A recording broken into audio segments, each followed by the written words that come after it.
राधे राधे। जय श्री कृष्णा, जय श्री श्याम। जैसा कि आप सब जानते हैं कि सावन का महीना चल रहा है। सावन के महीने में हम भोले बाबा की पूजा करते हैं और शुक्ल पक्ष की पंचमी को हम नाग देवता की पूजा करते हैं। ये दिन नाग पंचमी के नाम से जाना जाता है। लेकिन क्या आपको पता है कि सावन में हमें नेवले की भी पूजा करनी चाहिए? और क्या नाम से जिस प्रकार सांप, सावन में अगर सांप हमें दिख जाए तो हमें बहुत शुभ होता है, धन धान की प्राप्ति होती है। तो उसी तरह नेवला भी अगर हमें सावन के महीने में दिख जाए तो वो भी बहुत शुभ होता है। नेवला जो शुभ होता है वो पुत्र प्राप्ति के लिए होता है। और जैसे कि हम सावन के शुक्ल पक्ष में पंचमी में हम नाग पंचमी मनाते हैं, नाग की पूजा करते हैं। वैसे ही सावन के शुक्ल पक्ष की नवमी को हम नेवला की पूजा करते हैं। ये दिन न्योरी नवमी के नाम से जाना जाता है। इस दिन हमें नेवले की पूजा करनी चाहिए। तो इस पूजा के पीछे की क्या कथा है, क्या कहानी है, तो चलिए मैं आज आपको एक संक्षिप्त रूप से बताती हूँ। आपको ये कहानी कैसी लगी, ये जानकारी कैसी लगी, प्लीज़ कमेंट करके ज़रूर बताइएगा। बहुत समय पहले की बात है। एक गांव में एक ब्राह्मण और एक ब्राह्मणी रहती थी, जिनकी शादी को कई साल हो गए थे, लेकिन उनके कोई पुत्र नहीं था।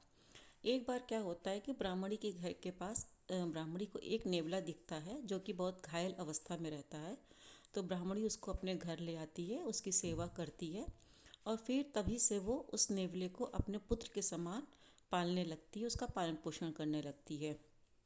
लेकिन कुछ समय बाद क्या होता है कि ब्राह्मणी भी गर्भवती होती है और उसको एक बहुत ही सुंदर पुत्र की प्राप्ति होती है। लेकिन जब उसको पुत्र हो जाता है, लेकिन फिर भी वो नेवले को नहीं छोड़ती है, वो नेवले को भी अपना बड़ा पुत्र मान के उसकी सेवा करती है।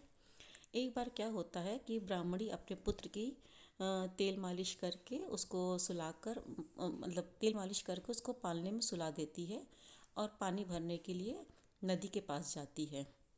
उतने में क्या होता है कि एक सांप आता है और वो पालने के आसपास घूमने लगता है। ये चीज़ नेवला देख लेता है, उसको लगता है कि कहीं ये सांप मेरे भाई को काट ना ले।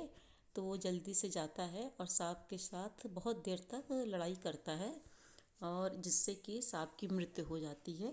और ने इस लड़ाई में नेवले के मुख में थोड़ा सा खून लग जाता है और वो बाहर आके जल्दी जल्दी इधर उधर घूमने लगता है कि जल्दी से मेरी माँ आए तो मैं उनको बताऊं कि मैंने सांप को मार दिया है और मेरा भाई एकदम सही है। उधर ब्राह्मणी जब पानी भर के आती है तो वो देखती है कि नेवले के मुंह में खून लगा हुआ है। तो उसको ये लगता है कि ज़रूर इस नेवले ने मेरे बेटे को काट लिया है। इस नेवले ने मेरे बेटे को मार डाला है।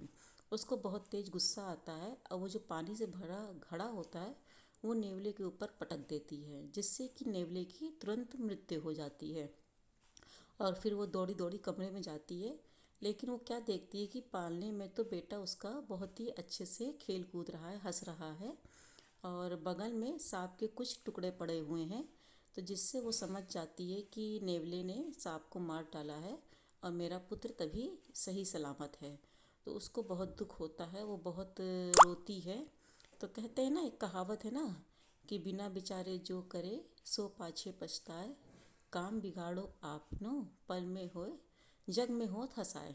मतलब है ना कि बिना सोच विचार के अगर हम कोई काम करते हैं वो काम तो बिगड़ता ही बिगड़ता है, प्लस जग में हमारी, संसार में हमारी हंसी भी उड़ती है। तो इस प्रकार वो बहुत रोती है, बहुत दुखी होती है।